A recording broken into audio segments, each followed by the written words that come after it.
I did not know Dr. Martin Luther King, but I am very close to three people in my life who knew him.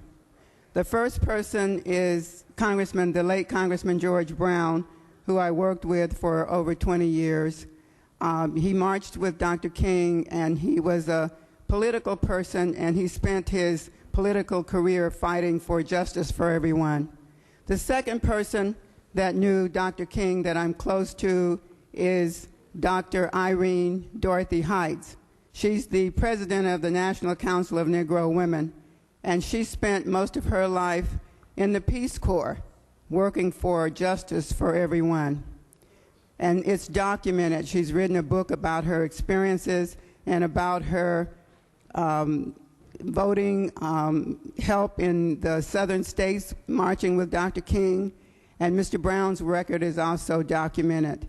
However, the third person that had a relationship with Dr. King is my cousin. His name is Sam Carter, Sylvester Carter. You can't Google him.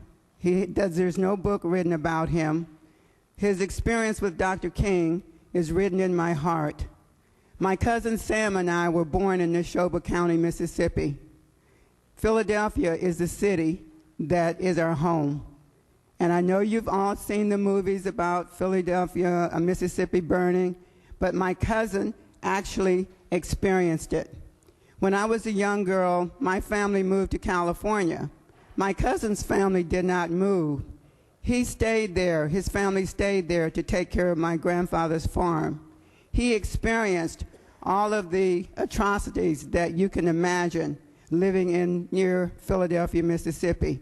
When I would come home in the summers, I would hear the stories of how they would drag the Pearl River on Monday mornings, dragging bodies that had been hung from a tree over the weekend.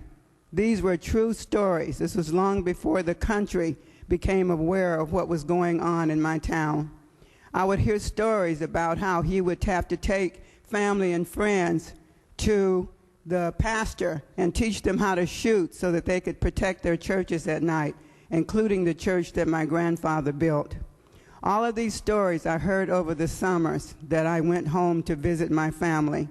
Finally, our country decided that we had had enough. We had had enough of this. And so I know you know about the three young men who were killed in my town, but there were so many people killed long before them. But the country had to hear about it. So when my cousin heard that Dr. King was going to come through our town and ask for volunteers to register the people and to organize the people, my cousin went to the meeting. At that first meeting, he told me about how Dr. King inspired the audience. And then he was in the back of the room, and he said Dr. King uses his loud voice to inspire. He uses his soft voice to instruct. He was in the back of the room, no microphones, and he heard the call. He said, Dr. King said, I need volunteers. I need people who know the area. I need people who understand the people. My cousin, who had grown up there, was a farmer, was a logger. He knew every stream, every brook, every road in the area. He heard the call. He said he could see Dr. King's lips moving, but he couldn't hear the speech, but his heart heard it. So he raised his hand. He said, here am I, send me, I will go. So he walked with Dr. King. He organized. He did all of the work that you heard and you saw other people doing in Philadelphia, Mississippi.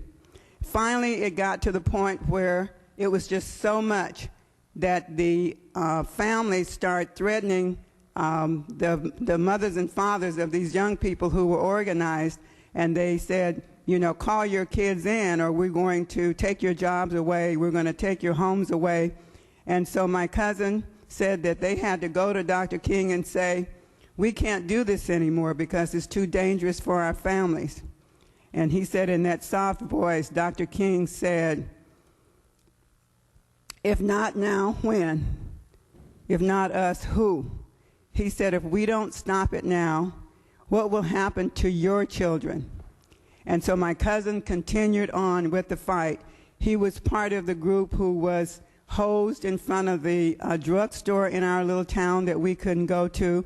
When I was a small child, I couldn't understand why my uncles and my father had to go around to the back to buy me an ice cream cone. When I was older and learned why, I still have an aversion to an ice cream cone to this day. My cousin was hosed. He had dogs sicked on him. And being a farmer, farmers, as you know, we have relationships with animals. And he tells a story about people that he grew up with, had the dogs. They turned the dogs loose, and the dog looked at him in his eyes and would not attack him. So I have a very close relationship with people who actually did the work. So when you see that movie, when you read the books, just understand that you may not see the name Sam Carter in that book, but just know that he served under Dr. Martin Luther King. And so, fellow members, I asked you today, can we do the same thing?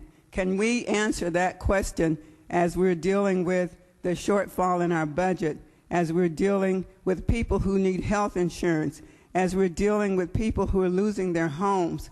Can we answer the question? Can we put down our fights and our guns and whatever and work together and kind of resolve these issues? Because the question is, if not now, 1 minute, Ms. Carter. when? And if not us, who? Thank you so much.